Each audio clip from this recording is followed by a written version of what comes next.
China is one of the largest processors of the materials that serve as the building blocks for many of the so-called green energy transition. According to the IEA, China processes 40% of the world's copper, more than 30% of the nickel in the world, 60% of cobalt, 60% of lithium, and more than 80% of rare earth minerals. Now, in light of that, many commentators have suggested that the United States is even more dependent on China for key components of solar power, panels, wind turbines, and batteries than Europe was on Russia in the lead up to the invasion of Ukraine.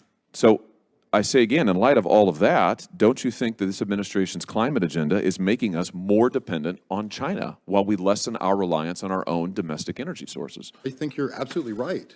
China does own too much of the critical minerals supply chain from the beginning, from ownership of resources through processing and through the creation of modules and other sort of parts of clean energy components. So why would you want to make us more dependent on them? You came to office. You took us from being an energy independent nation to being an energy dependent nation. You have made us more dependent. Now this administration's gone begging to OPEC and dictators all around the world. You have made us less energy secure. Now you're making us energy dependent on China. You're canceling good paying American jobs. It's a disaster, and all the while increasing the cost of energy across this nation. It is an absolute disaster, and I can't imagine why, in light of what happened in Ukraine, we would want to replicate those disastrous policies here. Thank you, Mr. Chairman.